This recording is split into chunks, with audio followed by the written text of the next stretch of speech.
আমাদের এখানে সামলানোর জায়গাটা খুব পরিষ্কার। আমরা নরেন্দ্র মোদীর সৈনিক হিসাবে এখানে ভোটে দাঁড়িয়েছি এবং এখানে নরেন্দ্র মোদী যে কাজকর্ম সেটাই মানুষের কাছে পৌঁছে দেবো। মানুষ বিচার করবে নরেন্দ্র মোদী না রাহুল গান্ধী, নরেন্দ্র মোদী না মমতা বন্দ্যোপাধ্যায়। যদি মনে করেন মমতা বন্দ্যোপাধ্যায়ের হাতে দেশটা দিলে দেশটা সুরক্ষিত থাকবে আর রাহুল গান্ধীর হাতে দেশ দিলে দেশ সুরক্ষিত থাকবে, তাই মমতা অধীর চৌধুরীকে ভোট দেবে, ইস্যু পাঠানকে ভোট দেবে, আমাদের কোনো অসুবিধা নেই। আর মাটিতে বহরমপুরের মাটিতে দাঁড়িয়েছি আমি, ডক্টর নির্মল শাহ, অধীর চৌধুরী আর ইউসুফ পাঠান। এর মধ্যে মানুষ দেখে নেবে যে কাকে দিলে মানুষ সত্যিকারে বহরমপুরের মানুষ সত্যিকারের কাছে পাবে। কারণ আমি 30 বছর ধরে বহরমপুরের মাটিতে বসে আছি। আমার নিজের বৃত্তি নিয়ে দিন 365 দিন আমি মানুষের যখন দুঃখে কষ্টে পাশে থেকেছি, সেই ইতিহাস নিয়ে আমি মানুষের কাছে দাঁড়াবো। মানুষ যাকে ভোট দেবে সেই জিতবে। তো আমার আশা যে এখানে মানুষ সচেতন, মানুষ তার সন্দেশখালী দেখছে, দুর্নীতি দেখছে, অত্যাচার দেখছে, আইন শৃঙ্খলা দেখছে, বিচার ব্যবস্থা দেখছে, সেসব দেখে মানুষ যাকে ভোট দেবে সেই জয়ী হবে, সেই সংসদ চালাবে। এবারে মানুষের প্রতি আমার পূর্ণ আস্থা রয়েছে। মানুষ চোখ খোলা রেখেছে। সন্দেশখালী ঘটনায় বিভিন্ন ঘটনার পরে মানুষের চোখ মুখ খুলে গেছে। সারা দেশে দেশে সন্দেশখালী, সারা গ্রামে গ্রামে সন্দেশখালী, সারা মহল্লায় মহল্লায় সন্দেশখালী। কাজ নেই, কর্ম নেই, শুধু ভিক্ষা দেওয়ার মতো করে মানুষকে তোষণ করে, মানুষকে ভিক্ষা দিয়ে খেলামেলা করে ভোট চাওয়ার যে রাস্তা, সেটা এবারে হবে বলে আমার মনে হয় না। একদিকে আপনি চেম্বারে ডাক্তার করছেন, একদিকে কি করে সামলাবেন এই রাজনীতি? আমি কোনো কাজকে কঠিন কাজ মনে করছি না। আমার এই সবটাই কঠিন। আমি যতটা পারবো করবো, আমার মনে হয় আমি পারবো। এবং স্ট্র্যাটেজি ঠিক করতে হবে। আমার শরীর আছে, বয়স হয়েছে, কতটা করবো, কতটা সায়েন্টিফিক্যালি করবো, সেগুলো আমাদের দল আছে, আমাদের সভাপতি আছেন, ওনারা ঠিক করবেন। আমি পাগলের মতো ছুটে বেড়াবো, শরীর খারাপ করে ফেলবো, এরকম নয়। বুদ্ধি করেই করবো সব কিছু।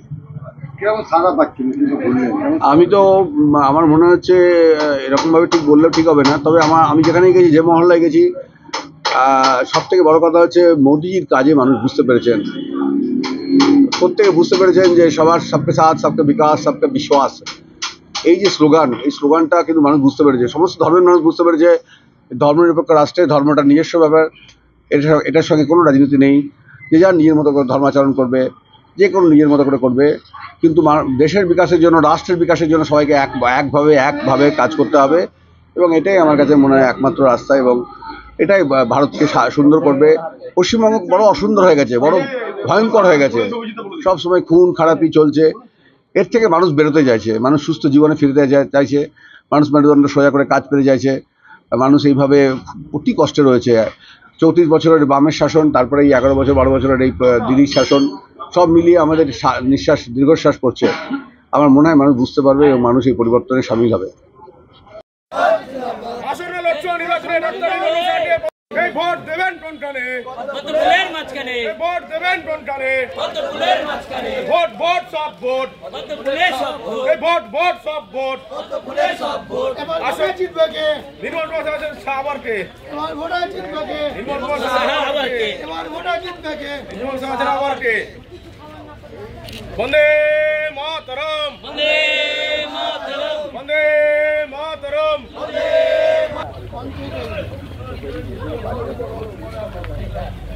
বন্দে মাতরম, ভারত মাতা কি, ভারত মাতা কি। ডক্টর নির্মল শাহ পদ বলছেন না, ভোট দিন। ভোট দেবেন কোনখানে? ভোট দেবেন কোনখানে? আসন্ন লোকসভা নির্বাচনে পদ্ম ফুলে ভোট দিন। এবার ভোটা জিতবে কে? বিজেপি ছাড়া আবার কে? এবার ভোটা জিতবে কে? বিজেপি ছাড়া আবার কে?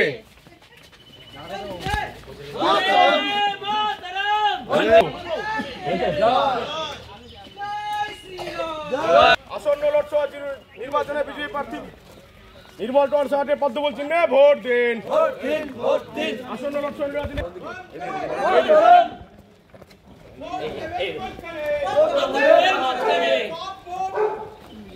আসন্ন লোকসভা নির্বাচনে বিজেপি প্রার্থী ডক্টর নির্মল শাহ পদ্ম বলছেন না, ভোট দিন। আসন্ন লোকসভা নির্বাচনে বিজেপি প্রার্থী ডক্টর নির্মল শাহ পদ্ম বলছেন না, ভোট দিন। ভোট দেবেন কোনখানে? ভোট দেবেন কোনখানে? আসন্ন লোকসভা নির্বাচনে বিজেপি প্রার্থী ডক্টর নির্মল শাহ পদ্ম বলছেন না, ভোট দিন। আসন্ন লোকসভা নির্বাচনে বিজেপি প্রার্থী ডক্টর নির্মল শাহ বলছেন না, ভোট দিন। আসন্ন লোকসভা নির্বাচনে বিজেপি প্রার্থী রপ্তানি অনুসারে পদ্ম চিহ্নে ভোট দিন। এ ভোট দেবেন কোনখানে? এ ভোট দেবেন কোনখানে? আসন্ন লোকসভা নির্বাচনে বিজেপি প্রার্থী রপ্তানি অনুসারে পদ্ম চিহ্নে ভোট দিন। আসন্ন লোকসভা নির্বাচনে বিজেপি প্রার্থী রপ্তানি অনুসারে পদ্ম চিহ্নে ভোট দিন। পদ্ম চিহ্নে ভোট দিন। জয় শ্রীরাম, জয় শ্রীরাম। আসন্ন লোকসভা নির্বাচনে বিজেপি প্রার্থী রপ্তানি অনুসারে পদ্ম চিহ্নে ভোট দিন। আসন্ন লোকসভা নির্বাচনে বিজেপি প্রার্থী রপ্তানি অনুসারে পদ্ম চিহ্নে ভোট দিন। বলো বলো ভারত মাতা কে, বলো বলো ভারত মাতা কে। আসন্ন লোকসভা নির্বাচনে ছবি দিল, ছবি দিল। আমি ডক্টর নির্মল সাহা, নরেন্দ্র মোদীর প্রার্থী। আপনারা নরেন্দ্র মোদীকে দেখে আপনার ভোট দেবেন। হ্যাঁ, ঠিক আছে। এই লোকসভায় বিজেপির প্রার্থী ডক্টর নির্মল কুমার সাহা আপনারা সকলেই চিনেন এবং মোদীজির হাত শক্ত করতে নির্মল শাহকে ভোট দেবেন এবার। ঠিক আছে। হ্যাঁ, জয় শ্রীরাম।